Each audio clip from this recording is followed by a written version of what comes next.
Hi, everyone. Thank you so much for joining me for my fourth episode. And today we have a very, very special guest. And the reason he's special is because the topic that we'll be covering is just so amazing. Um, I have with me today Zain from Pakistan. He's based in Karachi and he's the president of SPAR. Now, Zain, I'd like you to introduce yourself, tell us what SPAR stands for, and then I also kind of want to know a little bit about you, but not so much how you started SPAR. We're going to come to that in a minute, but just who is Zain? Mariam, thank you so much. And a giant salam and hello and good morning, good afternoon to all of your viewers, whoever's watching this. I know you have viewers from all over the world, so it's a real pleasure to be here. Thank you for the invitation and the opportunity to talk about such an important topic. Mariam, I am an architect. Oh, wow. I've spent 20 years of my life abroad. I grew up in the UK. I've done both my undergraduate and master's degrees from New York, architecture and education. Then I've lived and worked as an interior designer and architect in Dubai. And I have basically reestablished my roots in Pakistan in 2010. So this is my year here. It's ironic that we're talking on 9/11 today, which I witnessed from my apartment in New York that morning. I love animals. I've always loved animals. I've always had a penchant for bringing rescues home, and I used to get scolded by my mother all the time. कि फिर तुम घर पे मेरे घर को zoo बना के रखा है. I love it. अब तो मेरा घर असली में zoo है. I have cats, I have a dog, I have a tortoise. Any rescue animal that needs fostering comes through here. At one point in time, we've had crows and cheels, ducks, Oh, wow. and there was a that had run away that came through and been looked after here. So all kinds of animal, and then we got involved in the animal welfare work in Pakistan, along with my architectural practice, and I do a lot of work in heritage architecture and educational tours, pop-up classrooms all over the country. So if I'm not saving animals, I'm trying to save our heritage architecture. So there's some kind of salvation issue in my system all the time. Then this is so interesting. I actually had no idea. And look, I don't like to do a lot of research on my guests because then it kills the curiosity element. So what I want to know is that you were overseas, you had this career in architecture. So what made you move to Pakistan in 2010? Like, what was going through your mind? Was it 9/11 or? So that's this is a really important question, and I get asked this all the time. It's really poignant. It wasn't 9/11, but what had happened was after 9/11, I did realize that the Western Hemisphere had served its purpose for me, and I needed to start heading back east. And questions of the Muslim world and the Islamic Empire and all of that sort of started playing questions. People would ask me questions that I didn't often have answers to. Yes. So I thought, what better way than to actually go out and bring this information home, start owning it myself. So I actually I left New York.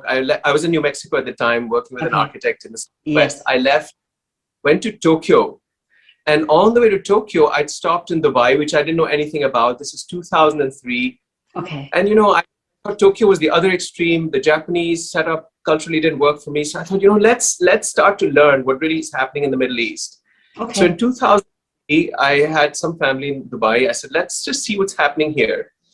I was there for a few years through the boom and all of that. And then 2010, there was a project that brought me here for literally, Mariam, 2 days. I was here for just a weekend.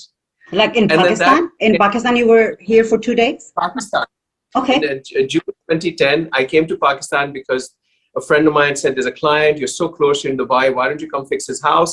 I came for 2 days. That became 2 weeks. Then it became 2 months.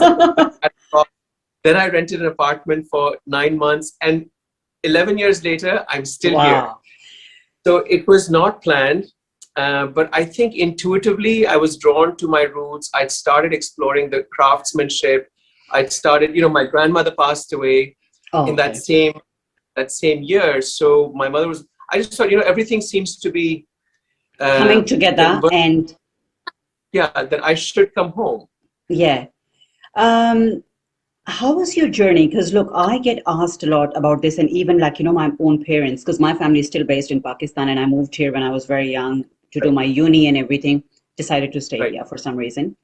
Um, and so I'm just curious to know, d- sorry. So I get asked this question all the time, whether I'll move to Pakistan. And even though I've been born and raised in Pakistan, but I was 19 when I moved here.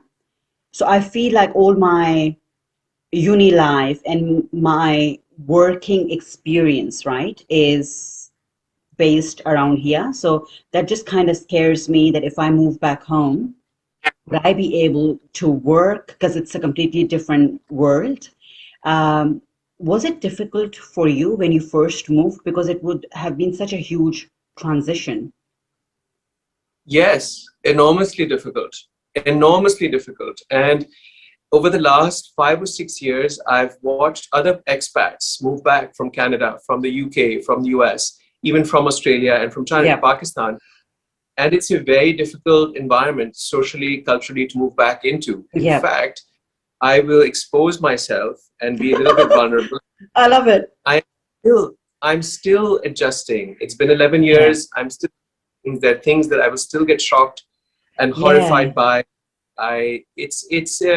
For somebody like you, like me, who've lived away for so many years, we're aware of all of these things because of media, but actually swimming in it, living in it, It's functioning in so it, trying different. very different to It's just very reading different. about newspapers or on social media. Yeah. So And I feel like every time I say this, when I interact with people, or is it just like my friends or just random people, and explain to them that I'm not too sure if I'd be able to adjust, they think that I'm just trying to be a Gori. I'm not Gori. I'm very Desi at heart. People who know me, they know that I'm very Desi at heart, right? Like I speak the language still. I love watching like the same Urdu, not movies, but dramas, and like I'm very Desi at heart. I love my Pakistani food, but I feel like if I'd ever move back, as savage as I am in my like dealings, like I'm an asshole when it comes to just dealing with people. I really am an asshole. I'm not even kidding, right? But I'd be so naive. So good on you, and I'm sure you still feel that way, but good on you for doing that. so Mariam, the naivety, there's a Yes, romance home, a romance to Hi Mera Pakistan, Hi Ghar Wapas Chale yes, Jao, that yes, you've hit a word. It's naive and it's romantic to be lost in that nostalgia. But the reality is that you will move back when you're ready for it. It's not yes. something that can be scheduled. It's not somebody that your parents or anybody can tell you. It's a very Yes, difficult thing to move back to a place like Pakistan, and you can only do it when you are genuinely spiritually ready for it. It's a that is true. difficult thing to That is true. not to Aqua be. is just, yeah, I'm so sorry. Aqua is just like, trying, I don't know what she's trying to do, but she's just all over the recording. Anyway, uh, just wanting to add to that is that I'm actually from the North Pakistan. So I've been like, I was born and raised in Peshawar. So if I ever have to go back home, that would be when I'm ready to retire, or if I don't have to work. I also work in corporate, so I work for a bank. So if I ever have to go back, I'd this is what I always say: I'd be retired and I'd live in one of the northern, small towns with a on a big farm. Yeah, people don't realize, but I am a bit of a loner. People just don't realize that. Okay, so let's just get into. I was just curious. That's why I just wanted to get to know you a little bit. Now, you move to Pakistan.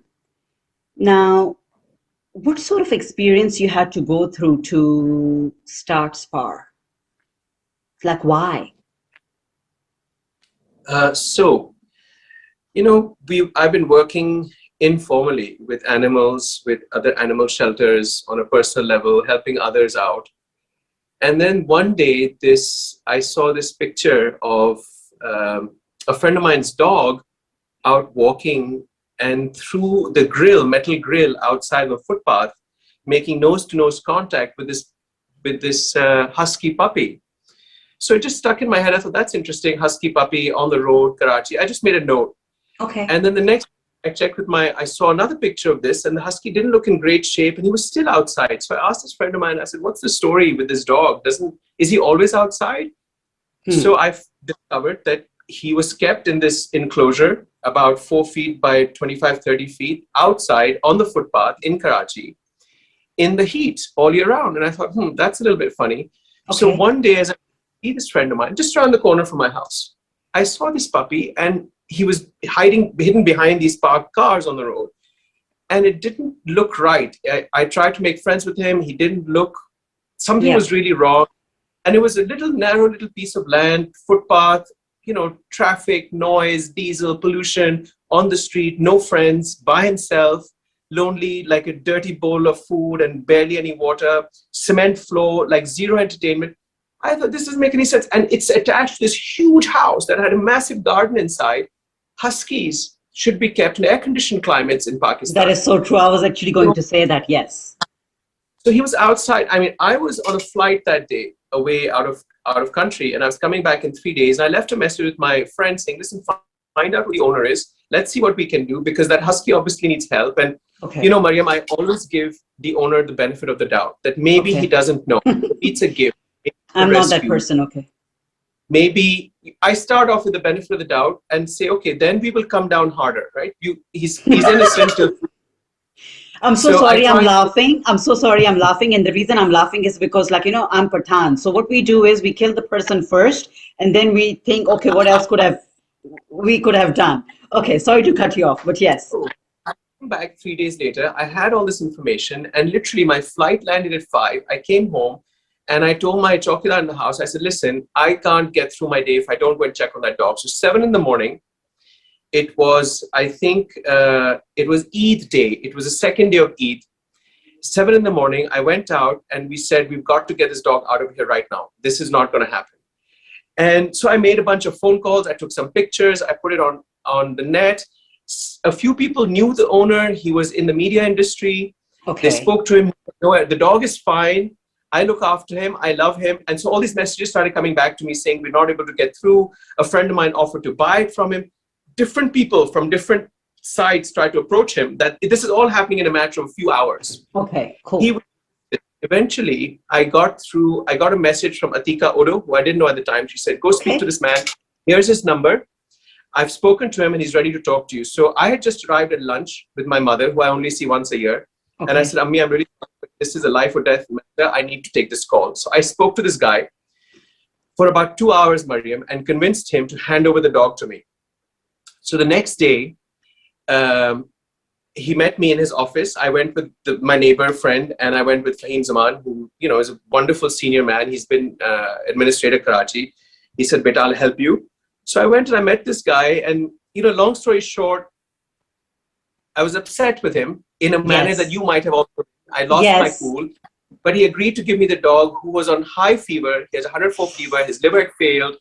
He had tics. His hair was matted, and I said, "Dude, tell me how this is. You told me multiple times I love my dog.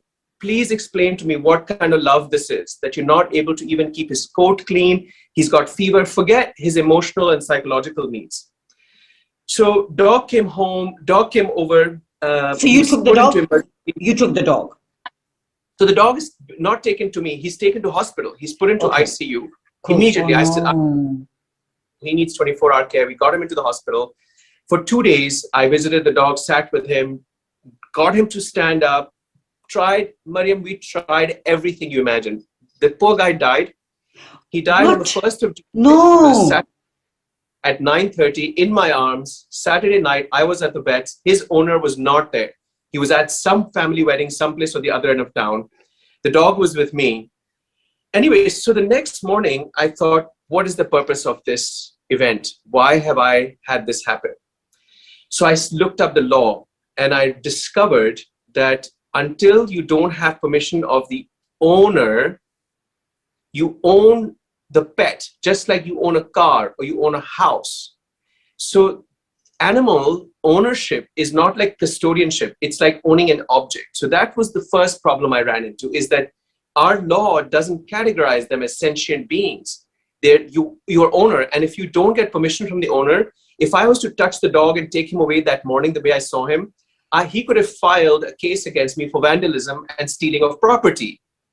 So I went through the correct protocol, and that's what did it. I said, now I want a law that will allow me to rescue the animal before getting permission from the owner. And then finding out what the problem was. But first, if I had picked up that dog 2 days earlier, while waiting for the owner's permission, his health deteriorated. Yeah. It may be the cargo. Maybe if I picked him up 2 days before and not had to wait for the owner's permission, we might have been able to. So that's how SPAR came about. I said, we need to look at redoing the law. We need to look at educating these people who are custodians for all kinds of animals. I worked with a human rights lawyer, and I said, you've got to write up the articles of memorandum for SPAR as if we were dealing with special needs children. I want this to be human-centric. Write up what we want to do. Write up what the law needs to do for special needs children, not for second-grade citizens, which animals are considered. Can I ask you a question? I'm just curious, going back to the Husky story. So, was the owner notified about the death of the dog? Yes. Yeah, he was So, called immediately. So how did he react? I'm just curious. His reaction was quiet, but he said, who was with the dog? And they said, Zain was there. Yeah. So then he was just quiet. He said, fine, are you going to bury him? I said, ask them if he wants me to bury him or will he come bury him himself? He said, I'll come do it myself. So, but he was grateful that I was there. He was grateful that the dog wasn't alone. But I think he did feel a sense of guilt. Mariam, he is human. We're all human. But I feel like it's too late. Like sometimes it's just not good enough. I'm sorry, it's not a good enough excuse. You were the one, because of you, the dog died. You put him in that situation. So you feeling the guilt is just not gonna cut it. It's not gonna cut it. But that's how SPAR was, and that man has not got any more dogs. That footpath area has converted into trees and plantations. I do see it every so often. So at least something has been stopped, and I'm hoping the last 5 years since we've had SPAR, that other lives have been changed. People have learned about these things some more. We talk about law. You and I having a conversation. This would not have happened 5 years ago. This is huge. This is a huge thing for me. Yeah. So, okay. So you started, my next question was then how long did it take you to establish this society? So you mentioned that it's been 5 years now. What were your challenges when you first started? Was it just an easy setup? I've been really lucky. It was a very easy setup because the lawyer, the office who set it up for me, two of their partners both had lost their dogs to random poachers on the street. So they had already suffered, and they needed to help somebody set up an organization that would look at this. Yes. So the paperwork, the bureaucracy, the protocol, the articles of memorandum, everything happened so quickly because there was such a need for this to happen. I just finished designing the Karachi Zoo, so my name had already started floating around in terms of understanding animal behavior and welfare. So I wasn't a completely brand new cold call in that sense. They knew that, okay, if there's someone who's going to do it, dealing with the Karachi Zoo revamp means he's dealt with bureaucracy and corruption and politics, so he's probably okay with this. Yeah. The paper, it was set up in a few months, literally. Really? It was a fast. Okay. I would have thought that, I would have thought that it would have been so difficult, but I guess it makes sense because if nobody else is doing it, you're the only one who's doing it. It would be so much easier because you're the only one who's doing it. Okay. Now, there's animal shelters. There are animal shelters who've been around before me. There are other NGOs who've been around before me, but we are the only one with this kind of a mandate and this agenda. So the shelters are there. The other general NGOs working on animal welfare, street dogs, they're already there. Our work is different. It's legislation, it's education, it's advocacy. We're not picking up animals off the street and rescuing them and putting them into shelters. So what are we doing? What we're doing is we are working on structural change.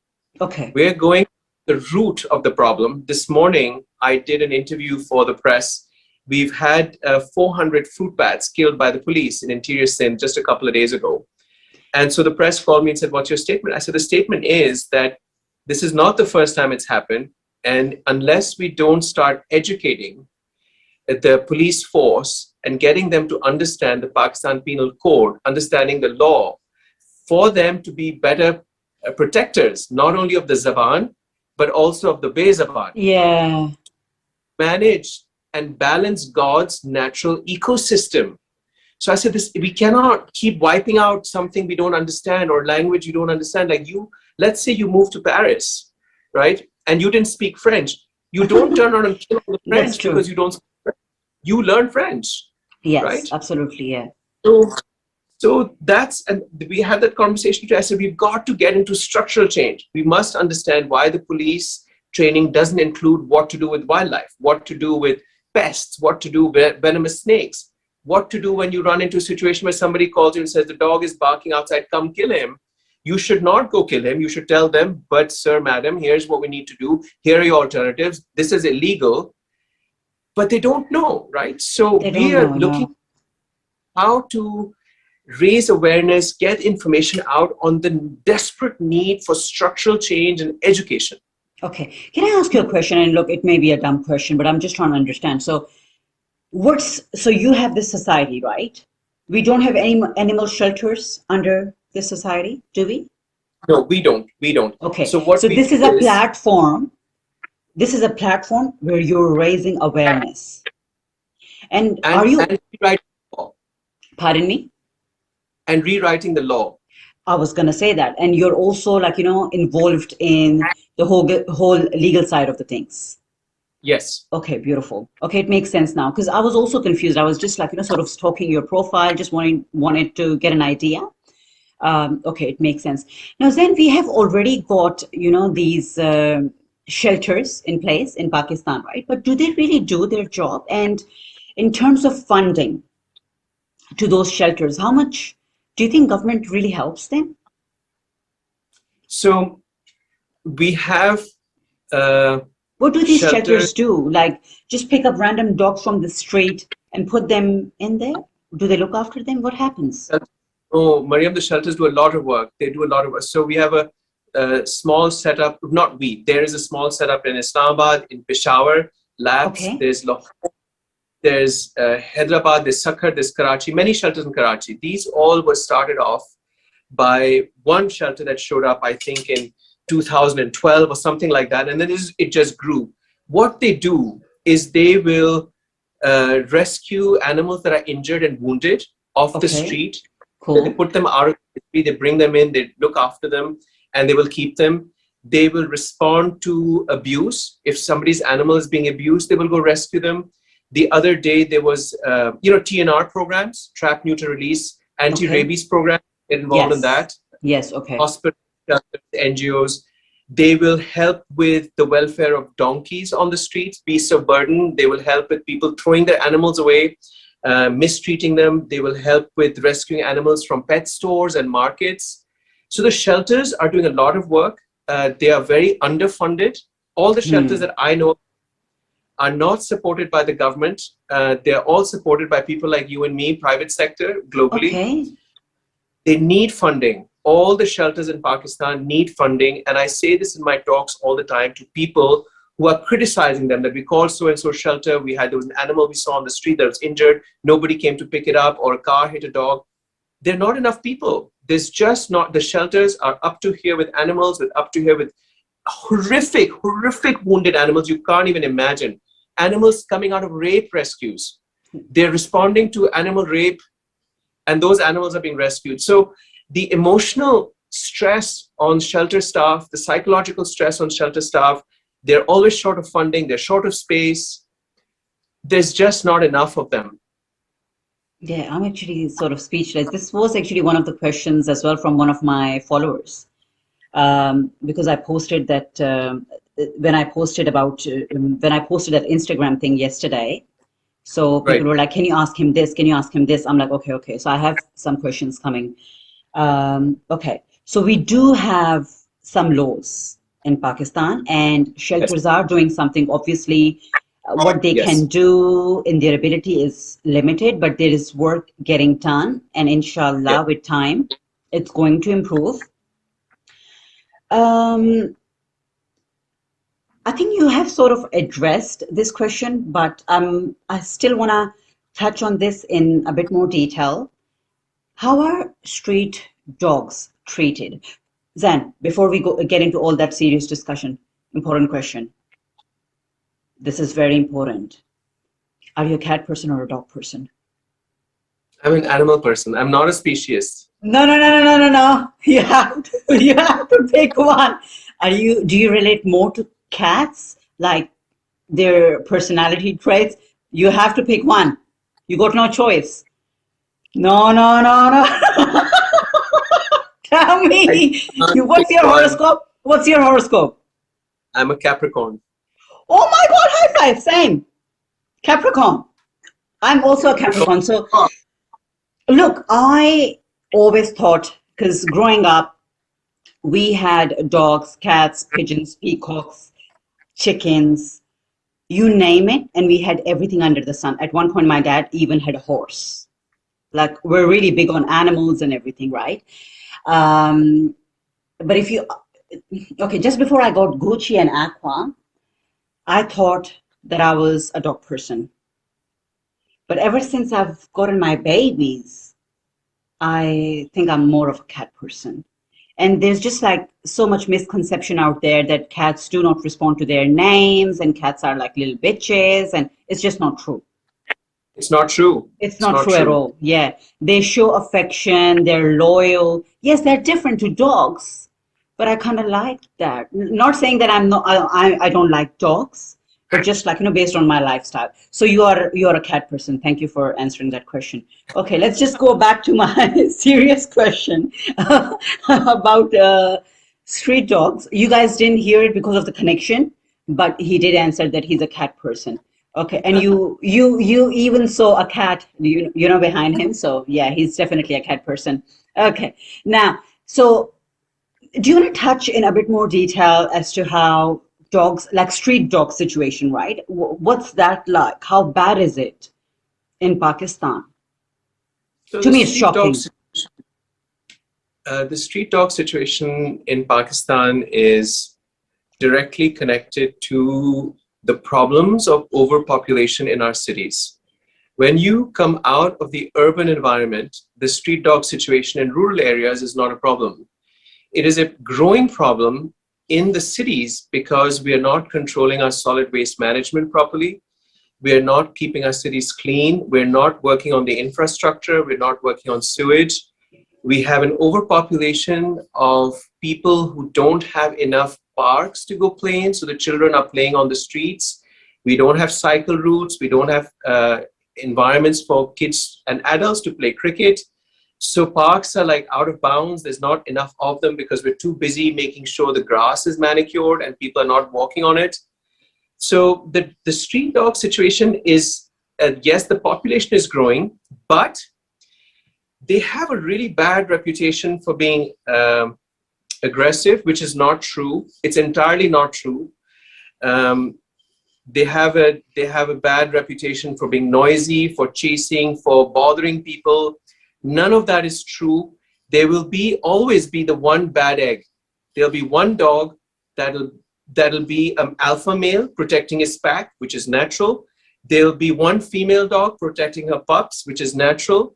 There is a dog who'll be protecting its food. That's natural. And the food will be garbage that you've thrown out from across your wall. So you've thrown the garbage out and then you don't want to go pick it up. You don't want to put it inside the metal receptacle that's right next to where you threw it. But then you want to kill the dog for eating the food that you threw out. So the hypocrisy of humanity is on the rise, which is why the dog population is on the rise. Anything that we don't understand, we want to kill, which is just a Oh bizarre my God. evolution. I love it. I love that you've touched that just because we don't understand, it's different to us. Yeah, Yeah, okay. absolutely. Yeah. Here's a, here's a second one. Kurban, मेरा One who gets, baby. Girl or a boy? this is a little girl. She's the youngest of my six. So you have six like full time. That's like yours. You're not looking after them, right? These are six in the house full time. Each one has a completely different personality. They all want attention a different way. They want communication a different way. So The true. dog different things. The tortoise wants different things. I That's so have to true. wear 9 hats for 9 different animals. I love it. You know, I completely agree. And this is what people don't understand, animal behavior. They all Yeah, have a different personality. And I loved how you touched that we don't understand that they're just trying to, they're not being aggressive. They're just trying to protect their kids. Just like a normal yeah, mom. Like I'm so, like I call myself mommy. I'm mommy to these two, right? So yeah. I always make sure that these are protected. And if someone tries to harm my babies, I'm gonna come after you. Like, I'm not even kidding. And they, street dogs, they do exactly the same thing. But to them, just because they don't understand their behavior, they think Right. that it's aggressive. So, but why do you think, like, I understand this, you understand this. Why don't people understand this? And like, what's so difficult? I don't get it. I know it's really bizarre. I struggle with this. Why don't they get it? It's a lack of exposure. As you'll find that more of the dog problems happen in places that are actually more affluent, where there are people in cars or on bikes. You Okay. won't find dog problems where most people are walking on the streets or they're taking public transport because they are Okay. on the roads living with the dogs. Oh, The people yes. who don't interact with them, for them, the dogs are shocking and they're noisy and they're misbehaved and they're aggressive. People who only come onto the street, come onto a pedestrian lifestyle once in the morning for a walk or a jog or a cycle, and then they sit in their air conditioned cars and their air conditioned homes, they have no pets. And looking after an animal is a huge responsibility, right? So then you look at parenting. Our quality of parenting has also devolved. The involvement that mothers and fathers have in the raising of their children today, I think, is very different to how it was when I was a kid, which was in the early 70s. So things have changed a lot, and parenting is not nurturing kindness and compassion and empathy for the poor, for the elderly, for the handicapped, for the animals. Anything that's on the street that's not something they understand, there's a condescension, there's an inhumanity, there's a sense of ew, why are they here? It's a very bizarre um, gentrification that's being nurtured by our education curriculum, which is colonial, as you know. And just the default response is that the animals get to suffer because they don't have a voice. And recently, because of the dog situation getting out of hands, you saw the video probably of the dog that was hung up and beaten to death in Karadar. And immediately there was an outrage. We went to talk to them from a legal point of view. This is illegal. The state got involved. The police got involved and they arrested people. They said, this is wrong. You can't do this. And then 3 other NGOs got together and they're working on educating those people, working on a vaccination program, working on sterilization. And suddenly the whole environment has become so different Hmm. because people are to understand the value of these animals. They're part of the ecosystem. You can't just wipe them out because you don't like them or they're not pretty or you don't understand their language. It's an unnecessary conflict that has Hmm. to be stopped. Yeah, I remember growing up. I still remember that growing up back home in Pakistan. I I like I have seen this where kids like they'd be playing on the streets and they'd throw rocks and yeah on like at the animals, especially dogs, especially at So look, street dogs. Yeah. the thing is, Mariam, unlike cats who will hide and run away, dogs Yes. engage, want to Yes. talk, play. Yes. It's Oh. unfortunately the trust and naivety and loving nature of a dog that makes him want to interact. And Mm. that child who's not been raised properly in the house, who's not been given the right values in the home first, and then at school, thinks it's okay to throw stones because for the child it's entertaining and it's funny. Today he will throw stones at the dog. Tomorrow he will torture his younger sibling. It may be a daughter, it may be a sister, it may be a brother. Day after he will misbehave with his wife.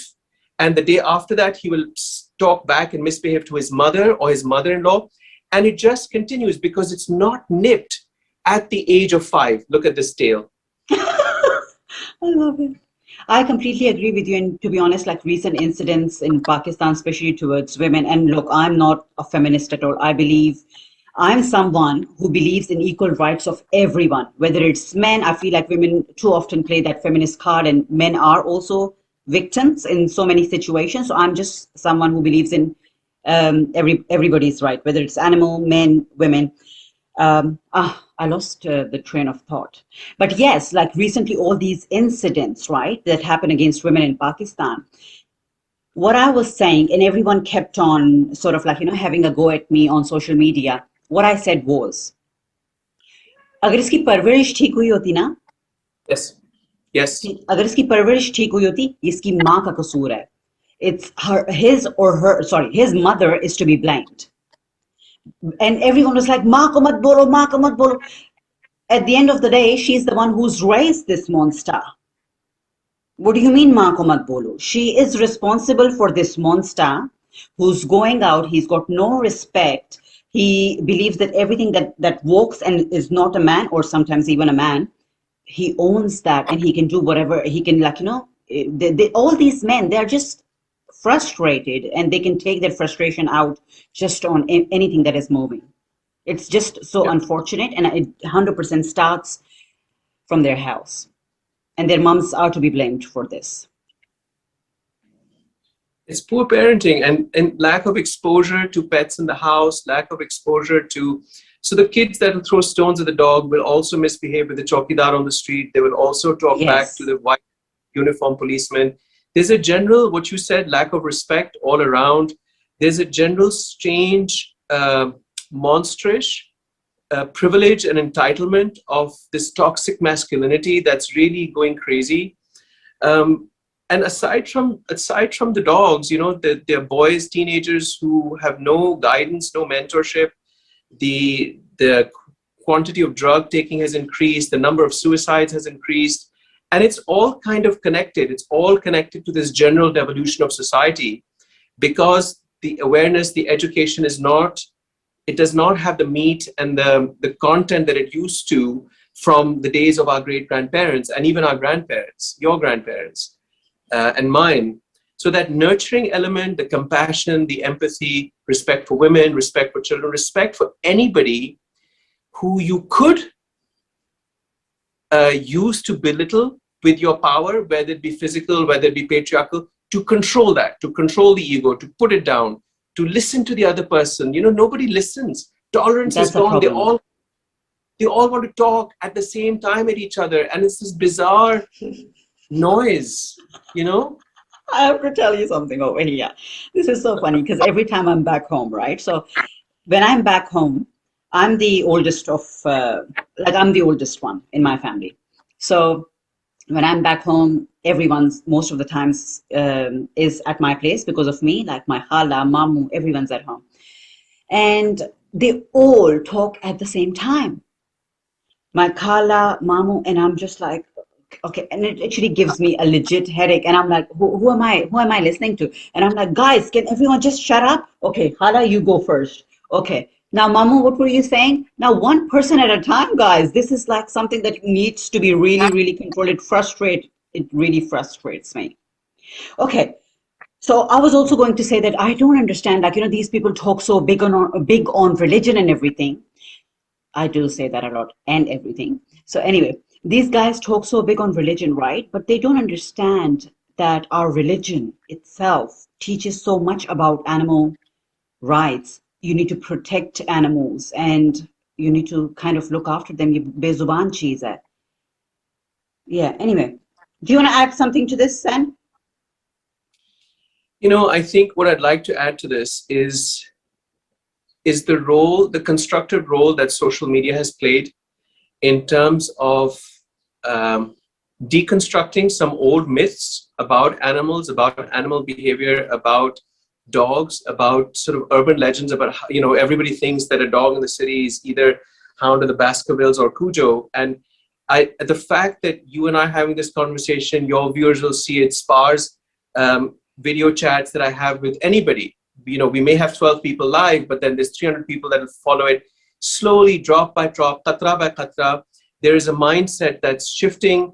there's a mindset that's saying, oh, really? It's also like that. And then you see different people from different walks of life, right? A grandmother will say it, then a celebrity will say it, then a musician will say it, then a TV actor will say it, then some Joe Schmo like me will say it, and then somebody like you sitting in Australia will say it. We have people who say the same thing sitting in London and New York, expats. So everybody's beginning to now get used to this language. There's a vernacular that's developing, that be kind to animals, show empathy. If you're not kind to animals today, what will your children learn? They will be unkind to women. The people who are fighting for women's rights are saying, be kind to animals. So you're beginning to see the interrelationship between serial killers and animal abusers, rapists and animal abusers. So what I want to tell everybody that no question is stupid on this topic. It's still a young topic. Any question you have, people will come to me for how to do FIRs and what is law, what is legal, what is not. How do we address these issues, whether it's wildlife or it's domestic animals or it's street dogs? Please keep the conversation going. Talk about it. Talk to your children. Talk to your family members. Get involved in community awareness raising. Every dog in your street, domesticate it, feed it, look after it. Get it to, neuter it so it doesn't produce more. But don't kill it. Don't beat it. Dogs are beautiful creatures as any other animal. But because you interact with them on the street, listen to them. Watch their body language. See what they need. Everything cannot be human-centric.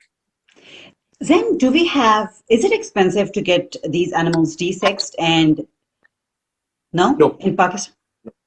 And is it a safe process? Who looks after the cost that is associated with it?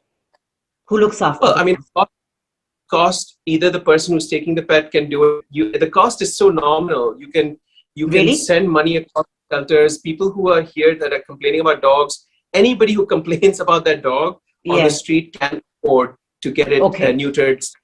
Yeah, it's not an expensive process. It's tried and tested. Everyone does it. It's very straightforward. It's successful, and it's WHO supported. Like, that's what they say. If you want to reduce rabies and dog bites in Southeast Asia, then this is what you need to do. I personally feel that because both of my cats have been desexed, and the reason is only because if you don't get them desexed, they can actually develop some issues, health issues. So it's better to get them when I'm not a breeder, and I don't plan on having more of these. So that's why I decided to do it. And it's good for them over here as well. Correct. I have this question. I think you have touched on this. Sorry, one second. I'm just trying to word it correctly because I just want to be careful with my wording. So this is from one of the followers, right? And she said, how do we educate people not to exploit animals due to domestic frustration, as in using animals for sex? To be honest, I actually didn't even know that this was happening. But yeah, so that's actually, she asked me to ask you. So I was just trying to be a bit careful. Yep, sorry, go. The question is, how do we stop this? How do we educate people not to exploit animals? So first of all, does it happen? Is it common? It's not common. Thankfully, it's not common.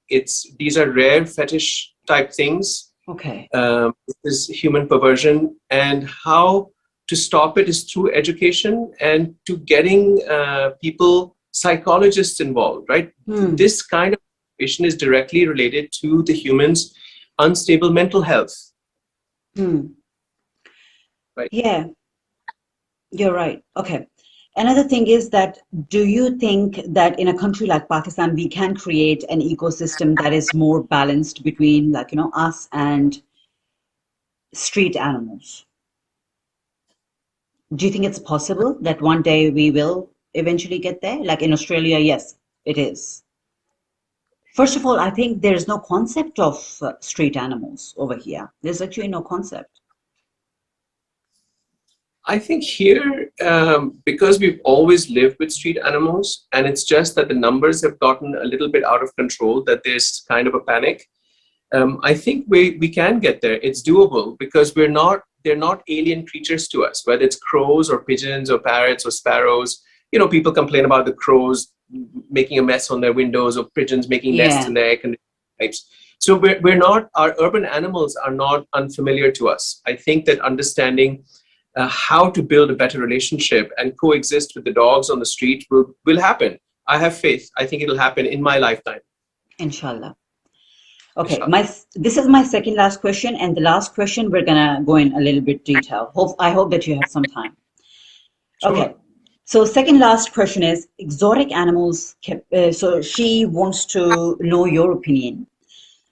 Do you think exotic animals captivity should be banned? And is there any role that the government is playing at the moment? Yes, yes to both those questions. Yes, I think exotic animals captivity should be banned across the world, and it is pretty strict in most countries. It certainly should be here too.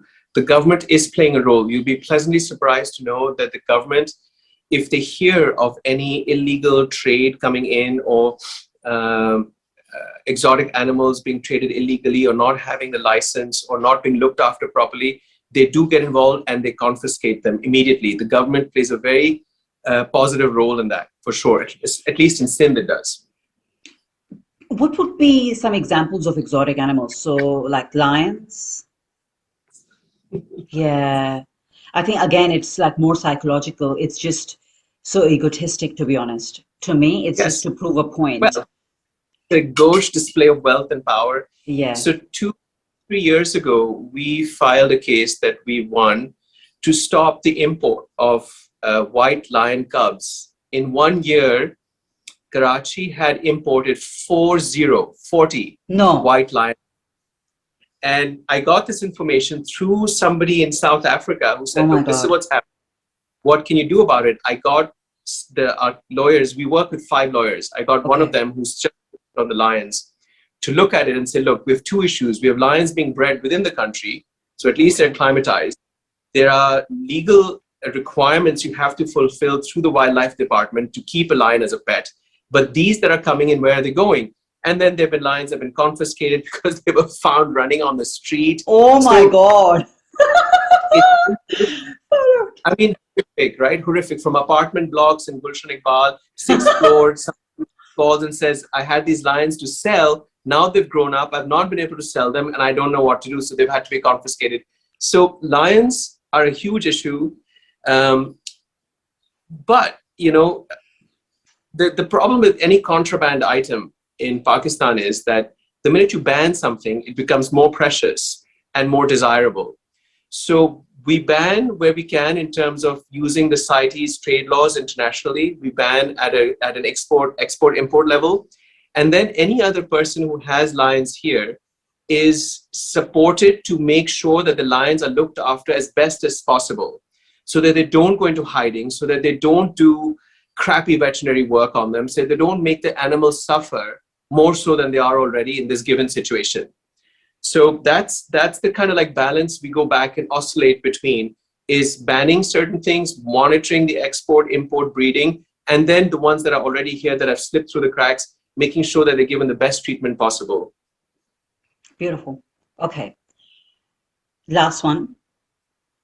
In simple words, how would you explain what dog culling really is, right? And how is it performed or done, actioned in Pakistan? And what are we doing to stop it? Okay, go.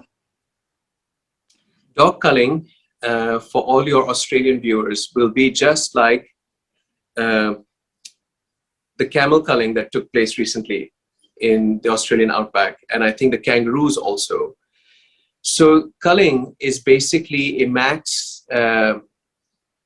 massive termination of animal life, sort of en masse, right? So it's Killing them. 200, 400 heads, 500 heads. And it happens when there's a sense of the animal becoming a vermin in terms of damaging property, damaging lives, damaging farms, agriculture. At that point, you go into culling where a lot of them have to be wiped out. It's not about one or the other. The history of dog culling in Pakistan is such that it's been happening for 30 years. In Karachi, it's been happening for 30 years. We've had no reduction in the dog population. It's made no constructive difference. It's only a short-term crisis management solution. It's not sustainable. So we don't support dog culling ever because it's the most useless waste of money, of human resource, and of course of lives of innocent animals, because one dog was rabid, or one dog barked at you, or one dog bit you because you misbehaved with it. So the dog bit you, but you've had to kill 400. I mean, it's the most illogical, irrational thing, and it hasn't given us the results we want. The way dog culling is done in Pakistan is either by poisoning.